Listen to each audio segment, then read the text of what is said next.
नमस्कार, मैं विकास कुमार, सहायक आचार्य भूगोल राजकीय पीजी महाविद्यालय झुंझुनू। आज का हमारा टॉपिक है विश्व के संसाधन प्रदेश और उन संसाधन प्रदेशों में हम अध्ययन करेंगे आर्द्र एवं अर्धशुष्क अफ्रीकी प्रदेश का। इस प्रदेश का जो विस्तार है वह सहारा रेगिस्तान के दक्षिणी भाग में मध्य अफ्रीका, गिनी तट, सूडान प्रदेश और अफ्रीका के पूर्वी भाग को सम्मिलित किया गया है। इस प्रदेश में निग्रो सभ्यता के लोगों की प्रधानता है। मध्य रूप से इस प्रदेश का विस्तार अफ्रीकी महाद्वीप में 20 डिग्री उत्तरी अक्षांश के दक्षिणी भाग में है। विस्तृत भूभाग व जलवायु की विविधता के कारण इस प्रदेश में जनसंख्या घनत्व में अधिक अंतर देखने को मिलता है। औसत जनसंख्या घनत्व इस प्रदेश में 10 व्यक्ति प्रति वर्ग किलोमीटर है, लेकिन अफ्रीका और गिनी तट के देशों में 200 व्यक्ति प्रति वर्ग किलोमीटर भी रहते हैं। वर्तमान समय में इस प्रदेश की कुल जनसंख्या का 2% यूरोपीय सभ्यता के लोगों का है।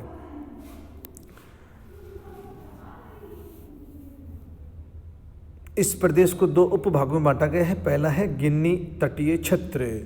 इसका विस्तार अफ्रीका के पश्चिम में कैमरून के पश्चिमी भाग में सिएरा लियोन व अटलांटिक महासागर के दक्षिणी भाग तक है। यहाँ विषुवतरेखीय जलवायु के कारण उच्च तापमान वर्ष भर पर्याप्त वर्षा होती है। अफ्रीका महाद्वीप में सर्वप्रथम यूरोपीय लोगों का आगमन हुआ। तट के समीप दलदली भूमि पाई जाती है। पास में ही उच्च पठारी प्रदेश स्थित है। वनस्पति की दृष्टि से यहाँ एवोनी, महोगनी के पेड़, नारियल व ककाओ एवं केलों के बागान यहाँ स्थित हैं। मध्य अफ्रीकी क्षेत्र।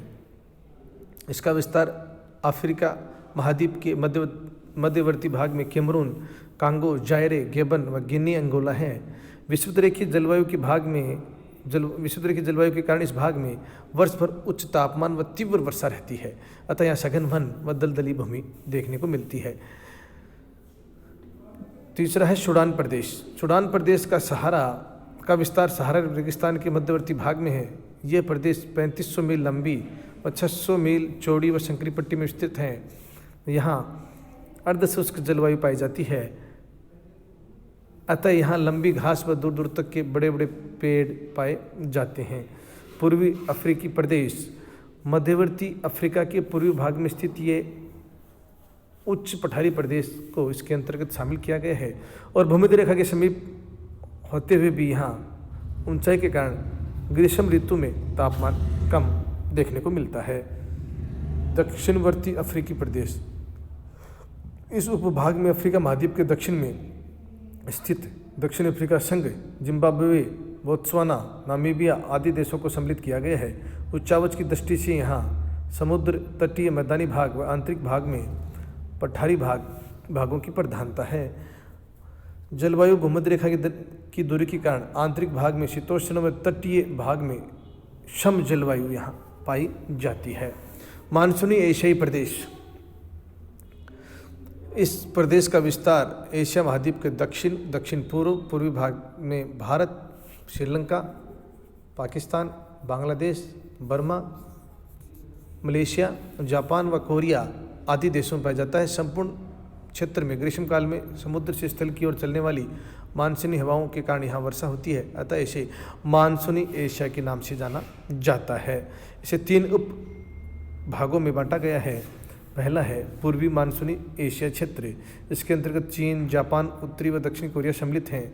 इस भाग में केवल चीन में ही समतली मैदानी भाग अधिक है। जापान व कोरिया में तटीय भाग और नदियों की घाटियों की अतिरिक्त सर्वत्र पठारी व पर्वतीय स्थल रूपों की प्रधानता है। दूसरा है दक्षिणी मानसूनी एशियाई क्षेत्र। इसका विस्तार भारत, पाकिस्तान, श्रीलंका, बांग्लादेश, भूटान व नेपाल आदि देशों में है। इस संपूर्ण प्रदेश में ग्रीष्मकालीन में हिंद महासागर से आने वाली दक्षिणी पश्चिमी मानसूनी हवाओं के द्वारा वर्षा होती है, अतः यहाँ मानसूनी जलवायु का प्रभाव अधिक होता है। दक्षिणी पूर्वी मानसूनी एशियाई क्षेत्र।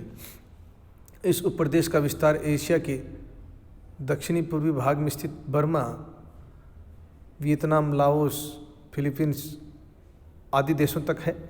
दक्षिणी पूर्वी एशिया के इन देशों में समतल मैदानी भाग कम है। पर्वतीय व पठारी भागों की बहुलता यहाँ देखने को मिलती है। यहाँ वर्षा का औसत भी अधिक होता है। अगला संसाधन प्रदेश है लैटिन अमेरिकी प्रदेश।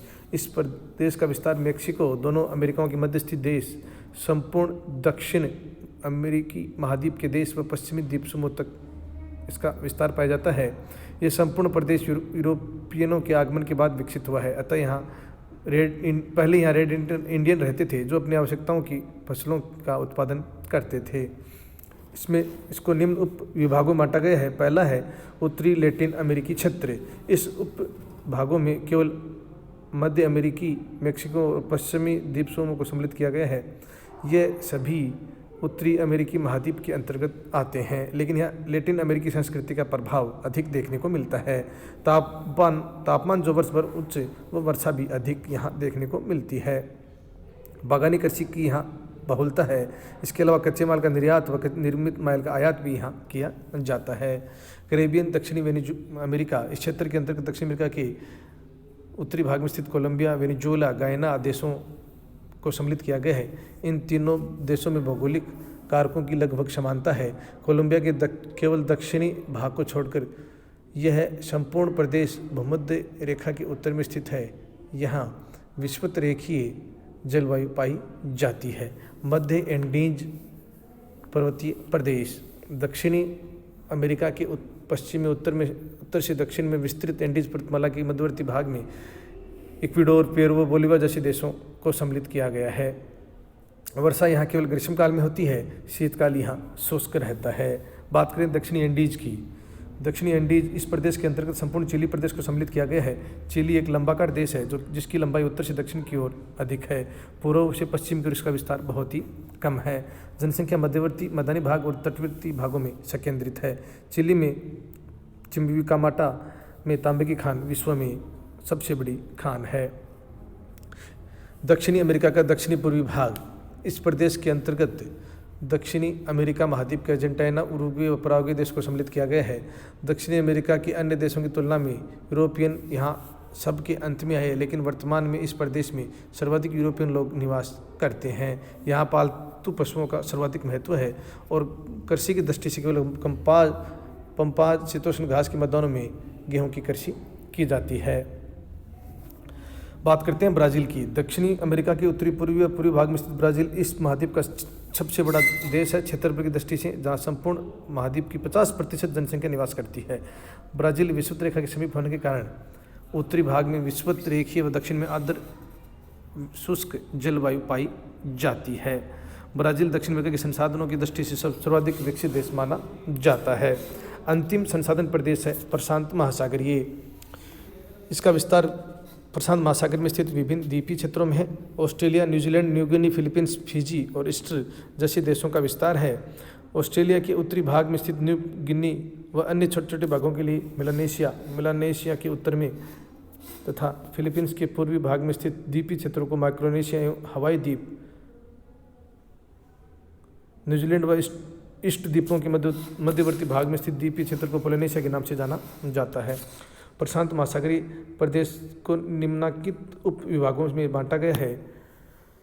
पहला है ऑस्ट्रेलिया न्यूजीलैंड क्षेत्र। इसके अंतर्गत ऑस्ट्रेलिया व ऑस्ट्रेलिया के पूर्व में स्थित न्यूजीलैंड देश को शामिल किया गया है। इस प्रदेश में संपूर्ण धरातलीय भाग समुद्र तट से औसतन 30 मीटर ऊंचाई पर स्थित है। ऊंचाई कम होने के कारण यह अधिक रहता है। दूसरा है मेलानेशिया क्षेत्र। इसके अंतर्गत ऑस्ट्रेलिया के उत्तरी पूर्वी भाग में स्थित New Guinea, Bismarck, Solomon, New Hebrides, Fiji द्वीप समूह को सम्मिलित किया गया है। इन द्वीपों का निर्माण ज्वालामुखी व प्रवाल भित्ति से हुआ है। माइक्रोनेशिया द्वीप, न्यू गिनी की उत्तरी भाग और फिलीपींस के पूर्व में स्थित छोटे छोटे द्वीपीय भागों को माइक्रोनेशिया कहा जाता है। अंत में है पोलिनेशिया। इसके अंतर्गत हवाई द्वीप, टुआमोट्रे द्वीप समूह, सोसाइटी द्वीप समूह को सम्मिलित किया गया है। 10,000 वर्ग मील इस के अंतर्गत आते हैं। पोलिनेशिया में अधिकतर आदिवासी प्रकृति के लोग निवास करते हैं। यहाँ विश्व के अन्य भागों की तुलना में प्राचीन सभ्यता व संस्कृति का प्रभाव अधिक है। आज के लिए इतना ही। धन्यवाद।